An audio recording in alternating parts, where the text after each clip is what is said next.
దేవుని నామానికి మహిమ కలుగును గాక. ఈరోజు మనము డ్వైట్ ఎల్ మూడీ అంటే డిఎల్ మూడీ అని దైవజనుని ఒక మిషనరీ స్టోరీని ఈరోజు మనము నేర్చుకుందామండి. డ్వైట్ లైమన్ మూడీ ఫిబ్రవరి 5వ తారీఖు 1837 సంవత్సరం నుండి డిసెంబర్ 26వ తారీఖు 1899 సంవత్సరం వరకు జీవించి ఉన్నారు.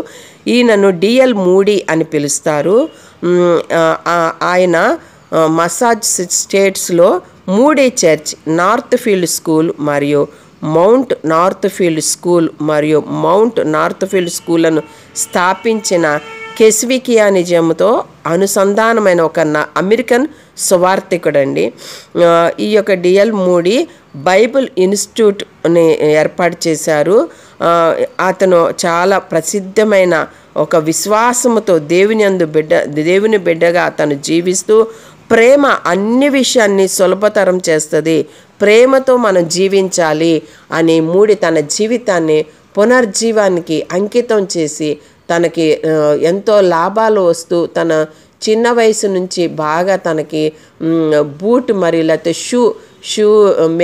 షూ మేకర్గా ఉంటూ వ్యాపారాన్ని బాగా లాభాలు సంపాదిస్తున్న సమయంలో ఆ యొక్క వ్యాపారాన్ని వదులుకుని ఆయన ఏం చేశాడంటే దేవుని యొక్క సన్నిధిలో ఫుల్ టైం సువార్థికునిగా పనిచేశారు.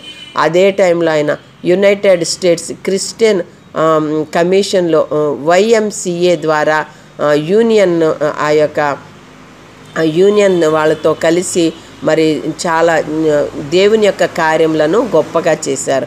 ఆయన బాల్యం గురించి, ఆయన తల్లిదండ్రుల గురించి చూస్తే డ్వైట్ లైమన్ మూడీ ఫిబ్రవరి 5వ తారీఖున 1837 సంవత్సరం నార్త్ ఫీల్డ్ మసాచుసెట్స్లో USలో అమెరికాలో పుట్టారు. ఆయన భార్య పేరు రేవల్, ఎమ్మా సి రేవల్ ఆమె పేరు. అయితే ఆయనకి ముగ్గురు పిల్లలు ఆయనకి. అయితే మనము డిఎల్ మూడీ ప్రారంభ జీవితం గురించి మొట్టమొదటి నుండి చూస్తే ఆయన ఈ యొక్క ఒక పెద్ద కుటుంబంలో 7వ సంతానముగా ఆయన జన్మించారు. ఆయన తండ్రి ఎడ్వన్ జే మూడీ. ఆయన చిన్నతనం నుంచి ఆయన ఎలాంటి వాళ్ళు, ఒక రైతు ఈ డిఎల్ మూడీ తండ్రి ఒక రైతు, పైగా కల్లు గీత కార్మికుడు. అతని తల్లి బెట్సే మూడీ. ఈమె డ్వైట్ పుట్టకముందే ఆమెకి 5 కుమారులు, 1 కుమార్తె ఉన్నారు. అంటే మొత్తం 6 సంతానము. 7వ సంతానంగా డిఎల్ మూడీ జన్మించారు. అయితే డిఎల్ మూడీకి 4 సంవత్సరాల వయసులో ఉన్నప్పుడు అతని తండ్రి మరణించాడు.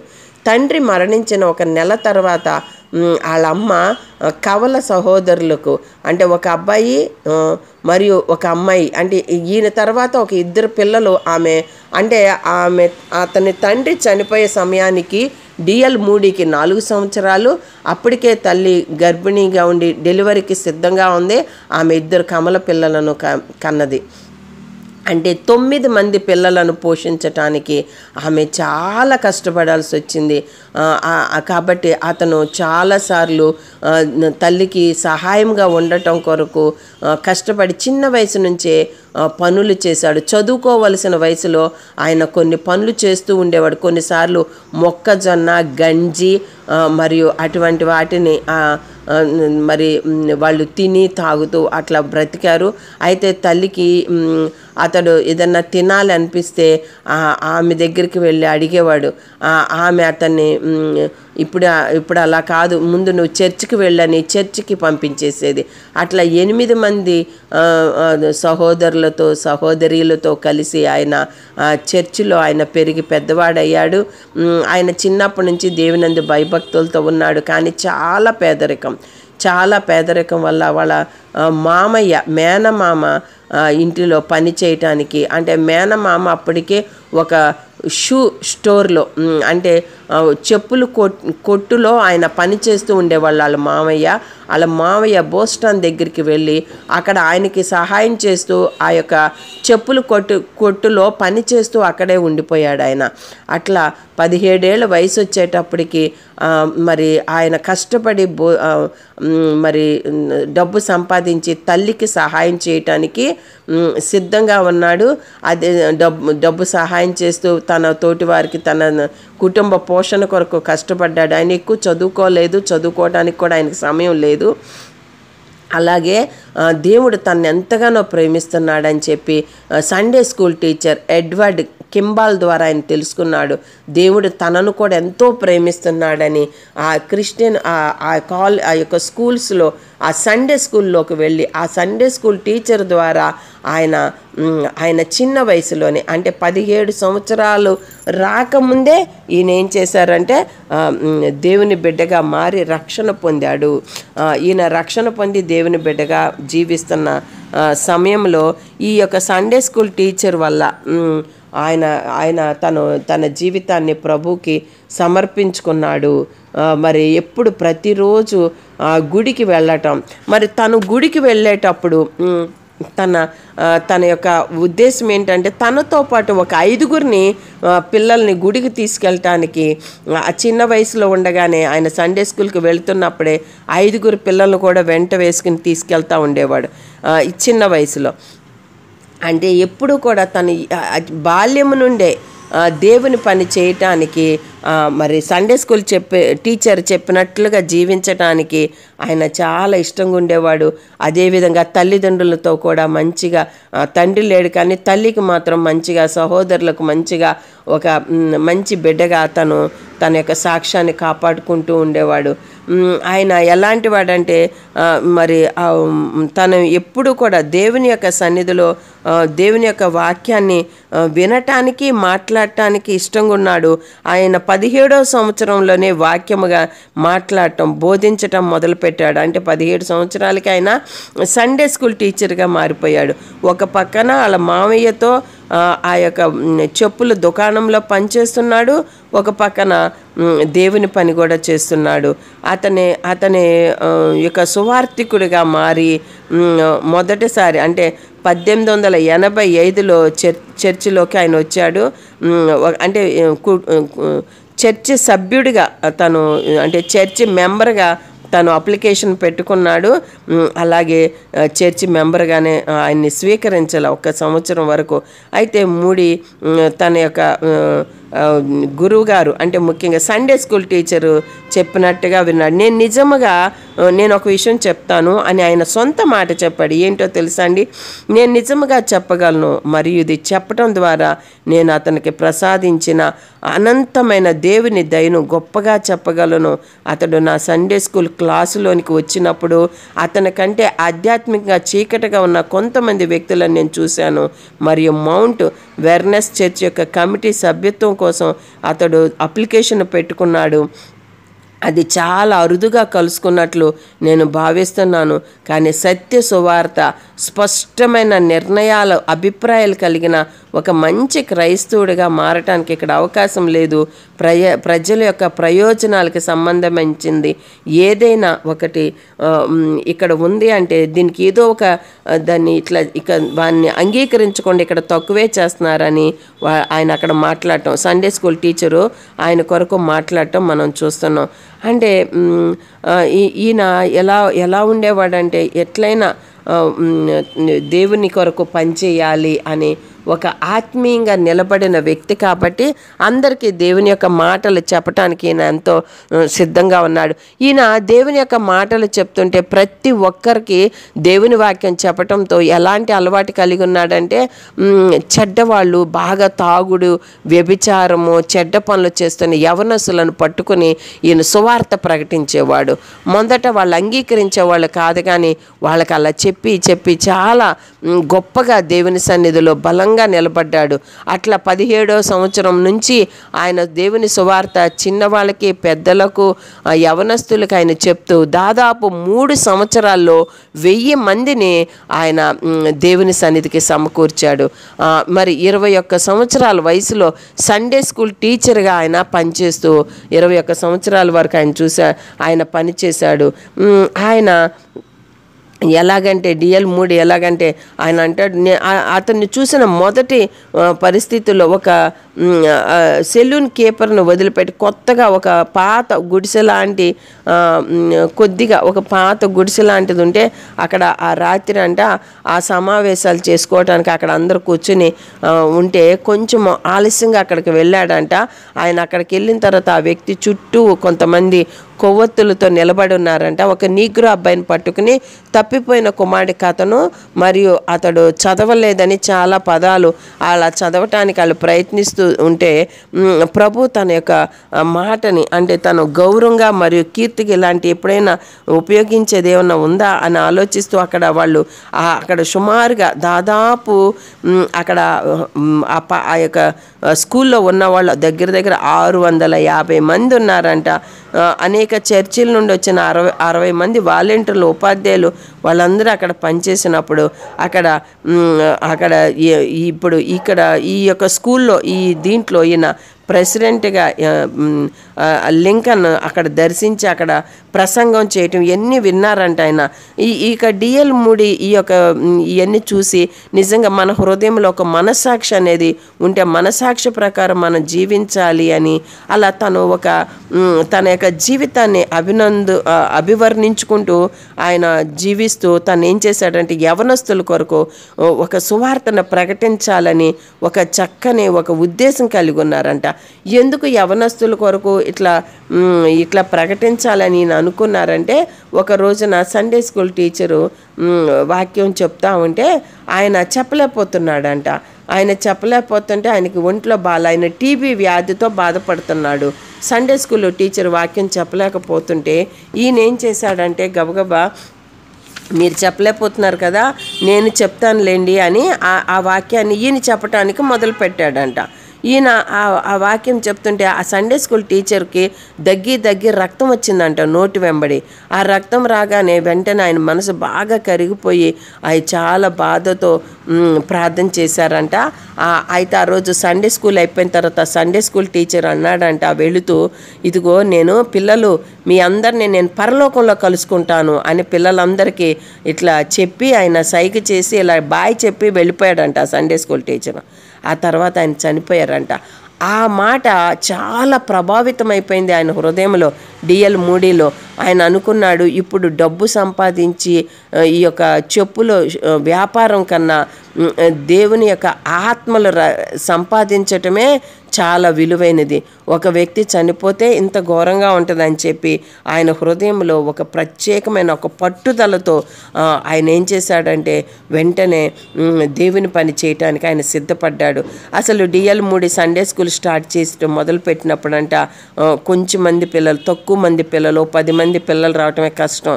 అట్లాంటిది 10 మంది పిల్లల్ని పోగేసి ఆయన వాక్యం చెప్తే కొంచెం కష్టాలు ఇబ్బందులు ఎదురైనా మళ్ళా 2 రోజులు అయిపోయేసరికి 2 వారాలు అయ్యేసరికి వాళ్ళు కొంచెం పెరగటం మొదలు పెట్టారంట. వాళ్ళు 20లో 10లో పెరుగుతూ అట్లా 100 మంది అయిపోయారంట. 100 మంది కాస్త 1000 మంది అయిపోయారంట. అప్పుడైతే వాళ్ళకి సండే స్కూల్ చెప్పే స్థలం సరిపోక ఆయన ఏం చేశాడంటే ముందుగానే వెళ్ళి ఒక ఆడిటోరియం తీసుకుని ఆడిటోరియాన్ని శుభ్రం చేసి పిల్లలందరిని అక్కడ తీసుకెళ్ళి అక్కడ సండే స్కూల్ చెప్పేవాడంట. ప్రతిసారి ఎక్కువ మంది పిల్లలు వేలల్లో వస్తున్నారు కాబట్టి ఆడిటోరియంలో శుభ్రం చేసి అక్కడ ప్రార్థన చేసే పిల్లలకి వాక్యాలు చెప్పటం కొంతమంది పిల్లలు చూశారంట. చూసి వాళ్ళు ఎంతో ఆకర్షితులై ఆయనకి సహాయం చేస్తూ వాళ్ళు కూడా వారి జీవితాన్ని ఏర్పాటు చేసుకున్నారంట. అప్పుడే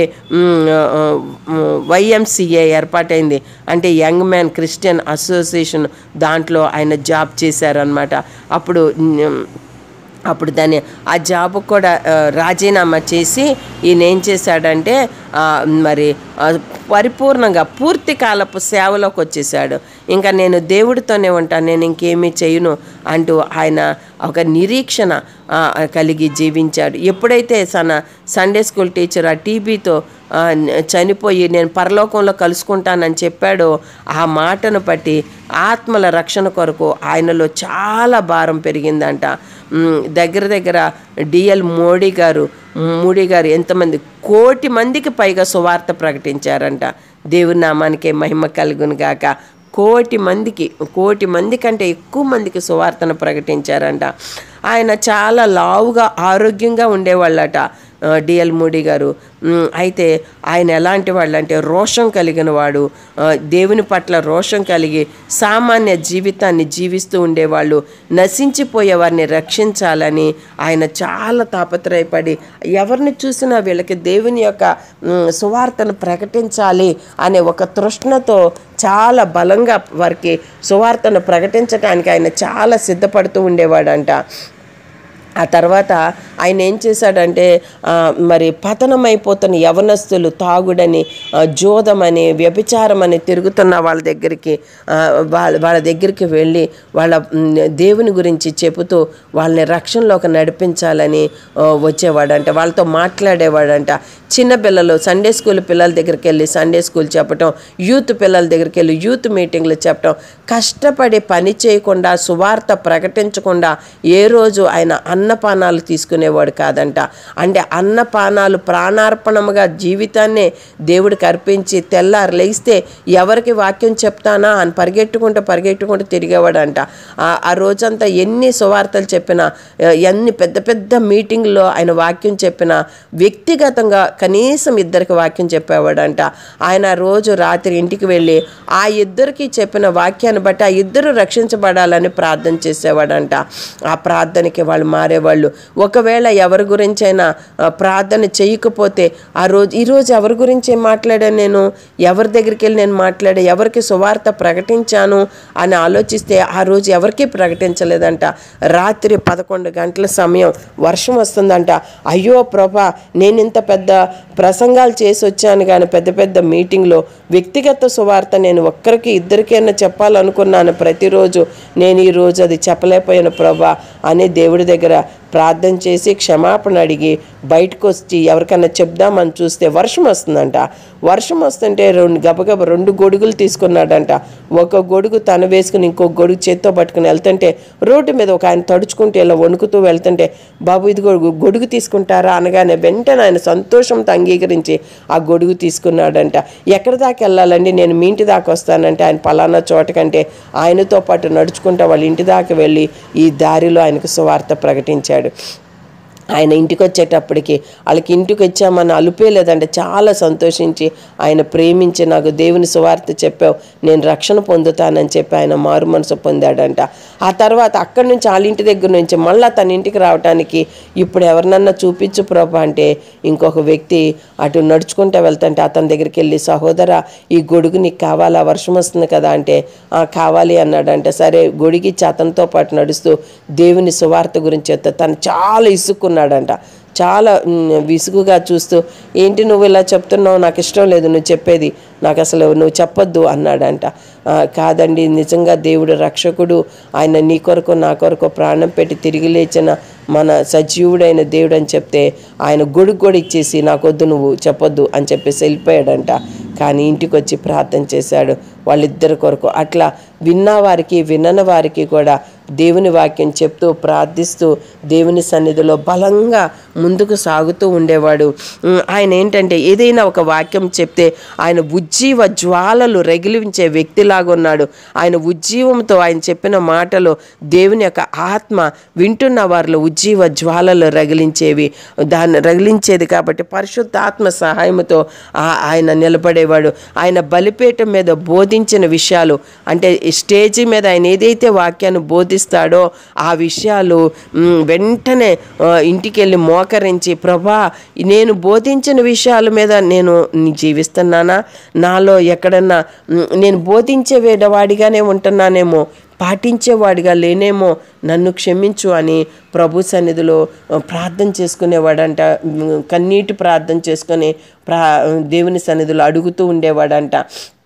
ఒకసారి ఆయన ఒక సినిమా యాక్టర్ని కలవటం జరిగింది. ఆమె ఇప్పుడే దేవుని వాక్యాన్ని వింటుంది. హీరోయిన్ తను చాలా అందంగా ఉంటుందంట.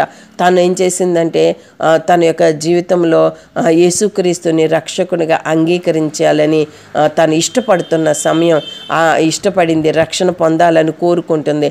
ఒక రోజున మా ఇంటికి వచ్చి ప్రార్థన చేసి వెళ్ళండి అని ఆ హీరోయిన్ ఆయన పిలిచిందంట. సరేనని వారి ఇంటికి వెళ్ళిన తర్వాత అమ్మ నువ్వు రక్షణ పొందాలి, దేవుణ్ణి నువ్వు అంగీకరించావు కదా అంటే, నేను రక్షణ పొందానండి, నేను అంగీకరించాను, అయితే ఇప్పుడు నేను అందంగా ఉన్నానని మరి నేను ఇప్పుడు సంపాదించుకోగలను, తర్వాత రోజుల్లో అయితే నేనేమీ సంపాదించుకోలేను, ఎందుకంటే నాకు వయసు అయిపోయిన తర్వాత నేను హీరోయిన్గా ఎవరు నన్ను ఉంచుకోరు, కాబట్టి నేను సంపాదించుకోవటానికి నేను యవ్వనంగా ఉన్నప్పుడే ఇప్పుడు నాకు బాగా డబ్బులు వస్తున్న సమయం, ఇప్పుడు కనుక నేను ఇది సంపాదించుకోకపోతే నాకు ఎవరూ లేరండి నన్ను చూడటానికి అని ఆమె చెప్పినప్పుడు ఆయన ఏం మాట్లాడాలో ఆయనకి అర్థం కాలేదంట. ఆమె ఇంట్లో నుంచి ఒక కప్పు కాఫీ తీసుకొచ్చి ఆయనకి ఇచ్చిందంట. ఆయన కప్పు కాఫీ ఇలా తాగుతూ ఆలోచిస్తూ ఉన్నారంట.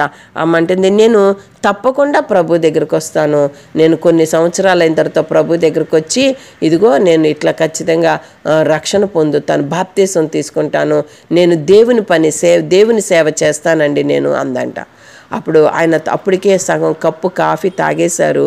ఆ కప్పు అలాగే చేత్తో పట్టుకుని, అమ్మ ఈ కప్పులోది నేను సగం తాగాను, మిగతా సగం నువ్వు తాగమ్మా అన్నారంట. వెంటనే ఆమెకు చాలా కోపం వచ్చిందంట.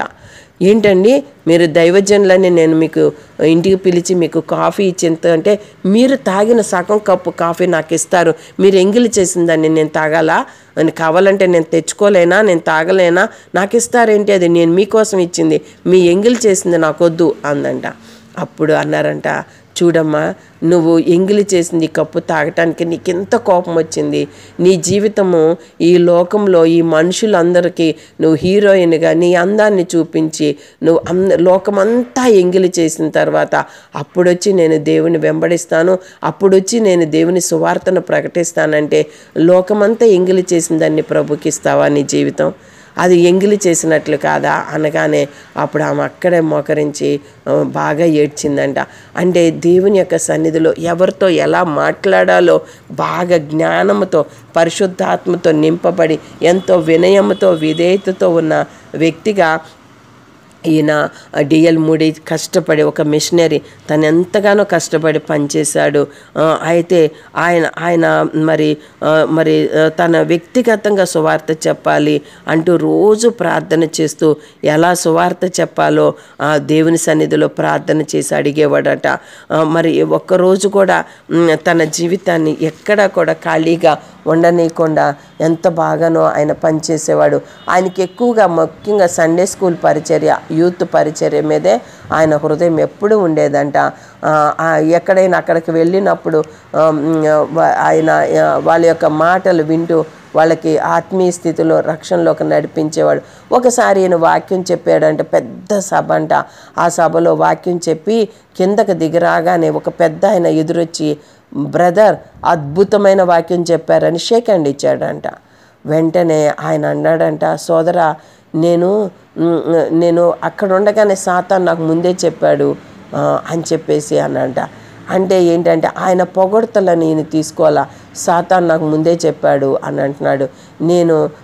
నేను అది ఏంటంటే నేను చెప్పింది నేను కాదయ్యా, నేను వాక్యం చెప్పింది నేను కాదు, నన్ను పంపిన వానిదే కానీ నేను ఆయన నోటికి కేవలం బోరగానే ఉన్నా, నేను కాదు నేను చెప్పింది, నేను చెప్పిన బోధ నాది కాదు, నన్ను పంపిన వానిదే, నేను కేవలము ఆయన నోటికి బోరగా మాత్రంగా నేను ఉన్నాను అని చెప్పారంట.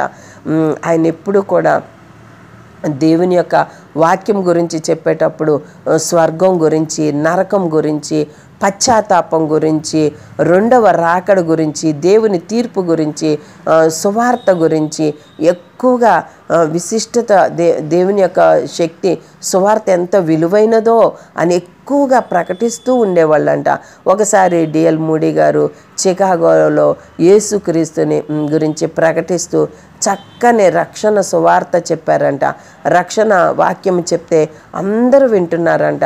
అందరూ వింటుంటే ఆయన అన్నారంట డిఎల్ మూడీ గారు, ఇదిగో ఇప్పుడు వరకు నేను చెప్పిన మాటలు విని ఎంతమంది మీరు రక్షించబడటానికి సిద్ధమయ్యారో నాకు వచ్చే వారం మీరు అందరూ మీ యొక్క సిద్ధపాటు గురించి నాకు చెప్పాలి, ఎంతమంది మీరు రక్షణ పొందటానికి సిద్ధంగా ఉన్నారో వచ్చే ఆదివారం నాకు మీరు చెప్పాలి అని చెప్పాడంట.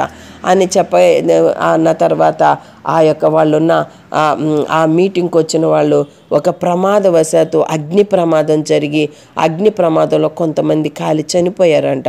అప్పుడు మూడీ గారు, అయ్యో ప్రభా నన్ను క్షమించు, వచ్చే ఆదివారం నువ్వు నాకు ఈ రక్షణ సువార్త చెప్పాలి అని నేను చెప్పాను, అది నా తప్పే ప్రభా, ఇప్పుడే రక్షణ మార్గం, ఇప్పుడే మీరు అంగీకరించిన వాళ్ళు లేచి నిలబడండి అంటే వాళ్ళు లేచి నిలబడే వాళ్ళేమో, వాళ్ళు రక్షించబడిన వారుగా పరలోక రాజ్యానికి వెళ్ళేవాళ్ళేమో ప్రభా, వాళ్ళని నేను రక్షణలోకి నడిపించాల, వచ్చే వారం అన్నాను అని తన తప్పు తను తెలుసుకుని ఆ రోజు నుంచి రక్షణ నేడే, ఇప్పుడే రక్షణ సమయం అని బోధించటానికి ఆయన నేర్చుకున్నారంట.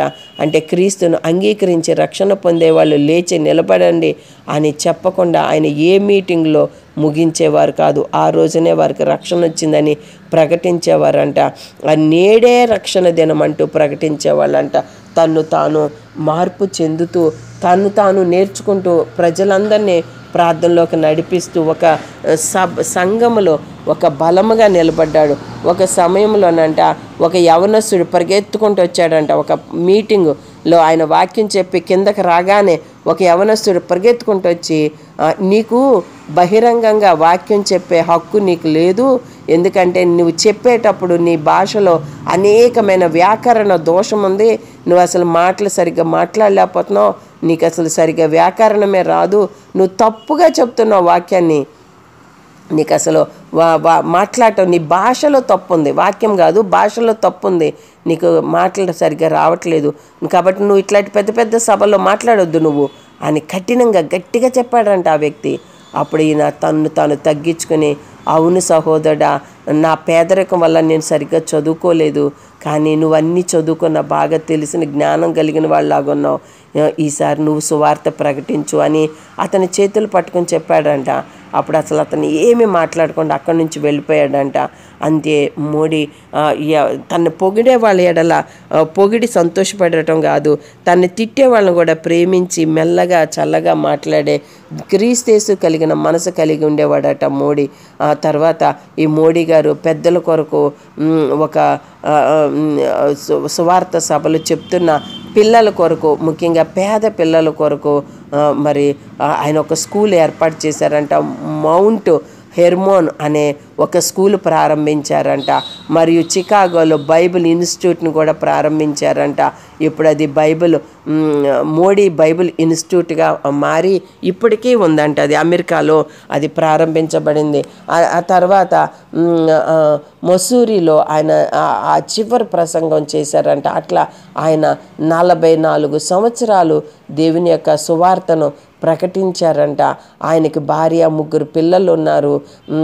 ఎలాగంటే ఆయన ఎలాగుండేవాడంటే ప్రతిదీ కూడా ఇదే నా విజయం, ఇదే నా యొక్క పట్టాభిషేకం అంటూ ఎప్పుడు దేవుని సన్నిధిలో సంతోషించేవాడంట.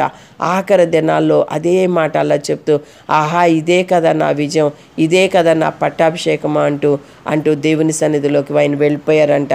కానీ ఆయన చేసిన సేవ ఎంత గొప్పదో, చదువు లేకపోయినా జ్ఞానము లేకపోయినా ఏమీ మనకు లేకపోయినా దేవుని సన్నిధిలో మనం పని చేయవచ్చు అని ఆయన చేసి మనకు చూపించారు.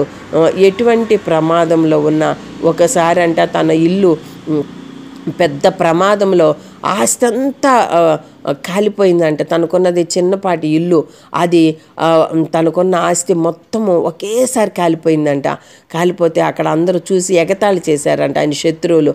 పాపం ఈయనకున్నదంతా కూడా కాలిపోయింది, పద్దాక దేవుడు సువార్త అని తిరుగుతాడుగా, మొత్తం కాలిపోయింది దీనికి అని అందరూ ఎగతాళి చేస్తే ఆయన అంటున్నాడంట, నాకున్నదంతా కాలిపోయింది, నా ఇల్లు కాలిపోయింది, కానీ ఇదిగో ఎప్పుడు వెలుగుతూ ఉండే ఈ బైబిల్ నా దగ్గరే ఉందగా, దీంట్లో సజీవుడైన దేవుడు ఆయన వాక్యం నాతోనే ఉందగా, ఆయన ఈ గ్రంథంలో ఉన్నాడు, ఈ గ్రంథంలో ఉన్న సజీవుడైన యేసే నాతో ఉన్నాడని ఆయన ధైర్యంగా చెప్తే అప్పుడు దాకా శత్రువులుగా ఎగతాళి చేస్తున్న వాళ్ళు వింతగా ఆయన అంక చూసి మౌనంగా తలదించుకొని అక్కడి నుంచి వెళ్ళిపోయారంట.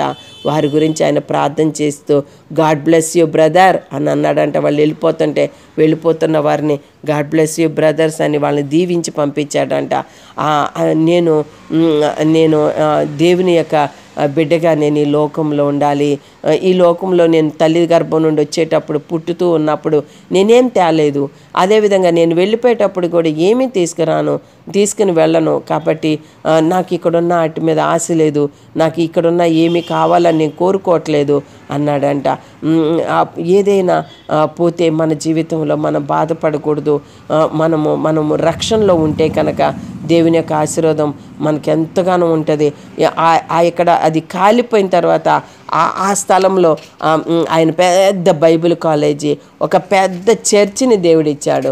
అది కాలిపోయినప్పుడు ఆయనలో ఉన్న విశ్వాసము, ఆయన మాట్లాడిన మాట ఇప్పుడు చాలా గొప్పగా పెద్ద చర్చిని, పెద్ద ఇంటిని ఆయన పొందుకోగలిగాడు.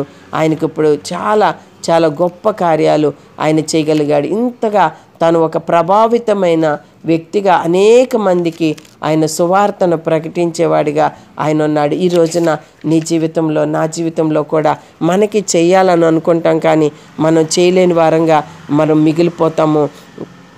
కానీ ప్రభు చెప్తున్న ఈ యొక్క డిఎల్ మూడీ యొక్క జీవితంలో ఆ యొక్క సండే స్కూల్ పెరుగుతున్నప్పుడు అతను ఎంతగా కష్టపడి పనిచేస్తూ సండే స్కూల్ కొరకు ఆయన ఎంతగా ఉన్నాడు. ఆయన సువార్త గాయకుడు కూడా ఉంటూ ఆయన ఇతరులను పిలిచి వాళ్ళతో పాటలు పాడిస్తూ ఆయన ఈ విధంగా పనిచేస్తూ ఉండేవాడు. అయితే ఒక అక్టోబర్ నెల 1871లో గ్రేట్ చికాగోలో ఈ అగ్ని ప్రమాదం మూడి చర్చ్ అంతా భవనంతో పాటు అతని ఇల్లు, అతని దగ్గర చాలామంది భవనాలు ఉన్న వాళ్ళందరూ నాశనం అయిపోయి మంట నుండి కాలిపోయారంట. ప్రాణాలతో మాత్రం వాళ్ళు బయటకు వచ్చారు. కానీ అందరూ ఎగతాళి చేసిన ఈ అగ్ని ప్రమాదం తర్వాత మూడి ఏం చేశాడంటే ఒక సంపన్నమైన వ్యక్తి ఆయనకి సహాయం చేసి ఆయనను ఆదుకోవటం వల్ల, దేవుడే అలాంటిది ఏర్పాటు చేయటం వల్ల ఇప్పటికీ ఆ యొక్క నగరంలో చాలా విలువైనదిగా అక్కడ ఈ యొక్క దీన్ని ఏర్పాటు చేయటం జరిగింది. ఆయన కొత్తగా అక్కడ శాశ్వతమైన నివాసం ఏర్పాటు చేసుకుంటున్నాను అనుకున్నాడు. కానీ అక్కడ డిఎల్ మూడీ న్యూయార్క్, ఫిలదెల్ఫియా మరి ఇతర ప్రాంతాల్లో అక్కడ ఉండి అక్కడ మసాచ్యూసెట్స్లో నార్త్ ఫీల్డ్లో ఆయన ఎక్కడైతే జన్మించారో అక్కడే దాన్ని కొనుగోలు చేసి ప్రశాంతంగా ఒక పొలాన్ని తీసుకొని అది ఆ గ్రామీణంలో వారి మధ్యన, గ్రామీణుల మధ్యన ఆయన అలా ఏర్పాటు చేశారు. ఇప్పుడు ఆ నార్త్ ఫీల్డ్లో సువార్త ఈ యొక్క క్రైస్తవ చరిత్రలోని ఒక ముఖ్యమైన ప్రదేశముగా, అది ఒక సంపన్నమైన ప్రదేశంగా అక్కడ మారిపోయింది. ఆ విధంగా దేవుడు ఆయనను ఆశీర్వదించారు. మరి అదేవిధంగా అక్కడ ఇప్పుడు ఆ నార్త్ ఫీల్డ్లో అక్కడ ఆయన సువార్తను బోధించటానికి అక్కడ దేవుడు చర్చిని ఏర్పాటు చేశారు. ఆయన అక్కడ 2 పాఠశాలలు కట్టాడు. North field school for girls అని 1879 సంవత్సరంలో, mount Hermon school for boys అని 1881లో స్థాపించారు. 20వ శతాబ్దం చివరిలో ఇది నేటికి సహ విద్యార్థి పైన అక్కడ స్కూల్స్గా ఇప్పటికీ ఉన్నాయి. అవి వాటిని దేవుడు ఏర్పాటు చేసుకున్నది మనం చూస్తున్నాం. ఆయన చాలా చాలా నమ్మకంగా యునైటెడ్ కింగ్డమ్ ఆ పర్యటన సందర్భంగా మూడీ సువార్థికుడిగా బాగా ప్రసిద్ధి చెందాడు. మూడీ బైబిల్ ఇన్స్టిట్యూట్ ప్రచురించబడిన సాహిత్యము, ఆ రచనలు 19వ శతాబ్దంలో గొప్ప సువార్థికుడిగా ఆయన్ని ఏర్పాటు చేసుకున్నట్లుగా కనపడింది. దాదాపు 100 సార్లు ఆయన బోధించాడు. ఆయన ఎక్కువగా అనేక సందర్భాల్లో ఆయన ఎలా అంటే ఆయన చెప్తున్నప్పుడు 2000 నుంచి 4000 మనుషులు పట్టే సామర్థ్యం గల స్టేడియాలను ఆయన నింపి అతని వాక్యము ద్వారా దేవుడు అనేక మందిని నడిపించారు. మరి ముఖ్యంగా ఆ తర్వాత బొటానికల్ గార్డెన్స్ ప్యాలెస్లో అతడు 15,000 మంది నుంచి 30,000 మంది ప్రేక్షకులను ఆకర్షించే విధంగా దేవుని మాటలు చెప్పి ఆయన అక్కడ నిలబడ్డాడు. అన్ని వేల మంది కూడా ఆయన మాటలు చెప్తుంటే అంత జాగ్రత్తగా వినేవాళ్ళు, అంతగా దేవుని సన్నిధిలో నిలబడేవాళ్ళు, దేవుని మాటలు విని వారు రక్షణ పొందేవాళ్ళు. ఆయన ఆయన ఇతర దేశాలకు కూడా ఆయన వెళ్ళి ఆయన దేవుని యొక్క సువార్తను ప్రకటించాడు. బోస్టన్ మరియు న్యూయార్క్ వరకు, న్యూ ఇంగ్లాండ్ అంతటా, శాన్ ఫ్రాన్సిస్కో వరకు, పశ్చిమాన ఇతర వెస్ట్ కోస్ట్ పట్టణాల్లో కూడా ఆయన దర్శించారు. వాంకోవర్, బ్రిటిష్ కొలంబియా, కెనడా నుండి శాన్ డియాగో వరకు కూడా మూడి ఆయన పర్యటించారు. తర్వాత చార్లెస్ స్పర్జన్ అభివృద్ధి చేసిన ఆ యొక్క అది టీచింగ్స్, ఆ స్కిల్స్ని అంతటినీ కూడా ది వరల్డ్లెస్ బుక్ అని ఒక ప్రచారం చేయటం ద్వారా క్రాస్ కల్చర్ ఎవాంజలికం అనే పనికి చేయడానికి వారు సహాయపడిందంట.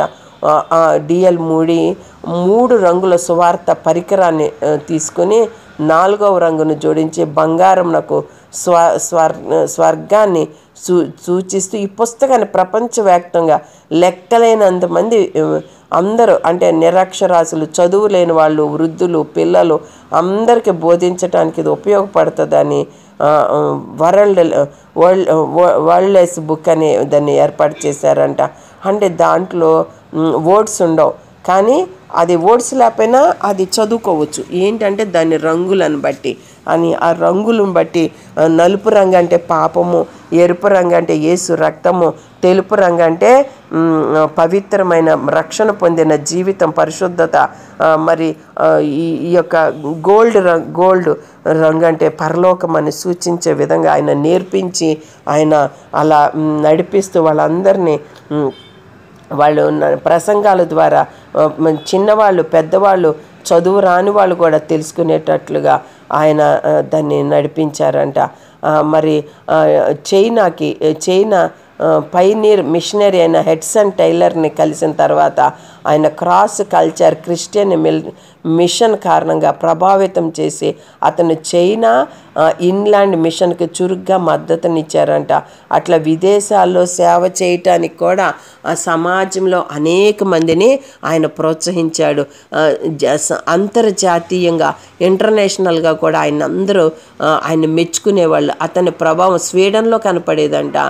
ఆ రోజున ఆయన స్వీడన్లో ఇతర ప్రాంత స్కాండినేవియన్ అనే దేశాన్ని వచ్చి స్వీడన్కి ఆ పదం మాట్లాడలేనప్పటికీ తను స్వీడన్ మరియు అమెరికాలోని స్వీడిష్ మిషన్ స్నేహితుల దగ్గరికి వెళ్ళి మరి ఆయన ఎంతగానో నేర్చుకున్నారు. అండ్ ద గ్రేట్ బ్రిటన్లో మూడి యొక్క పెద్ద పునర్జీవ ప్రచారాలు చేస్తూ స్వీడన్ అంతా ప్రయాణం చేసి అనేక మంది మిషనరీ ఇళ్లలో మిస్టర్ మూడి ఇంటి పేరుగా మారాయంట. వాళ్ళందరూ కూడా ఆయన అంతగా ప్రేమించి ఆదరించేవాళ్ళంట. స్వీడన్లో ప్రచురం పొందిన మూడి ప్రసంగాలు, పుస్తకాలు, వారపత్రికలు అవన్నీ కూడా ట్రాక్స్ అవన్నీ పట్టుకుని అనేక మంది సువార్త ప్రకటించటానికి వచ్చారు. అందుకని స్వీడన్ యొక్క మూడి జ్వరం వచ్చేసింది అందరికీ అనేవాళ్ళంట. ఒక జ్వరంలాగా అందరిలో సువార్త ప్రకటించినట్లుగా, అంటువ్యాధి ఎలా వెళ్తుందో అట్లా ఆయన అందరికీ సువార్తను ప్రకటించేవాడంట.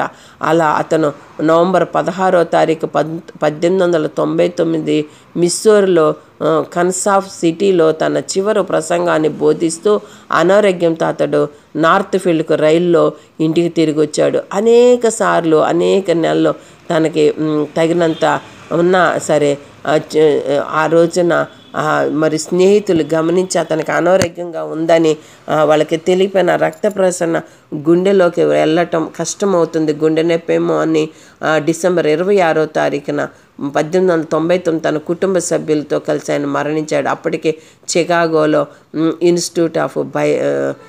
ఇన్స్టిట్యూట్ నాయకుడిగా ఇన్స్టాల్ చేయబడిన మూడి తర్వాత పాస్టర్గా కూడా ఆయన చాలా బాధ్యతలు స్వీకరించాడు. ఇలా చాలా గొప్ప కార్యాలు ఆయన చేస్తూ దేవుని పని చేస్తూ దేవుని కొరకు ఆయన నిలబడ్డాడు. దేవుని మార్గమును ఎలా కనుగొనాలి, ఇతరులు దేవుని మార్గం ప్రకారం ఎలా బ్రతకాలని నేర్పిస్తూ తెలియచేస్తూ ఉండేవాడంట. ఈ విధంగా డిఎల్ మూడీ తన జీవితంలో చాలా ప్రాముఖ్యమైన విషయాలను చేస్తూ తన భార్య బిడ్డలను కలిగి జీవిస్తూ దేవుని యొక్క సువార్తను ప్రకటిస్తూ ఇంకా చాలా అద్భుతమైన విషయాలు చేశాడు. ఇప్పుడు మనమైతే నాకు చదువు లేదు, నాకు జ్ఞానం లేదు, నేను ఏ విధంగా అయినా సరే దేవుని పనికి అర్హులం కాదు అనుకుంటాం. కానీ డిఎల్ మూడీ గారిని చూసినప్పుడు ఆయనకు చదువు లేకపోయినా డబ్బు లేకపోయినా మనం కూడా డబ్బు లేదు కాబట్టి నేను సువార్త చేయలేకపోతున్నా, డబ్బు ఉంటే నేను సువార్త చేయగలను అనుకుంటాం. చదువు ఉంటే చేయగలను, జ్ఞానం ఉంటే చేయగలను, అది కావాలి ఇది కావాలి, అది ఉంటే నేను చేయగలను అనుకుంటాం.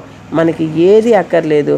నీవు దేవుని యొక్క సన్నిధిలో నీ యొక్క బాధ ప్రభు సన్నిధిలో ప్రార్థన చేసి సమర్పణతో, ప్రేమతో, దీనత్వంతో, ఓర్పుతో, సహనముతో దేవుని సన్నిధికి వచ్చి, ప్రభా నాకు పని చేయటానికి అనుకూలమైన సమయం నాకు ఇవ్వండి ప్రభా, నన్ను రక్షించండి, ఇతరులను కూడా రక్షించటానికి నన్ను వాడుకో ప్రభా అని దేవుని సన్నిధిలో మనం మొరపెడితే దేవుడు మనలను వాడుకొని తన బిడ్డలుగా అంగీకరించి దేవుని యొక్క సన్నిధిలో దేవుని యొక్క చిత్తంలో ఒక డిఎల్ మూడీని దేవుడు ఏ విధంగా మార్చుకున్నారో అది అలాగే నిన్ను నన్ను మార్చి ఆయన సువార్తను ప్రకటించడానికి దేవుడు మనలను కూడా వాడుకుంటాడు. ఇదిగో దేవా, నా జీవితం నీ పాద అన్నకి నేను సమర్పించుకుంటున్నాను, ఆ పాద మస్తకం నీకు అంకితమని ప్రభు సన్నిధిలో చెప్పి ఆయన కొరకు మనం కూడా పనిచేద్దాం. దేవుడు మనందరినీ దీవించి ఆశీర్వదించునుగాక. ఆమేన్.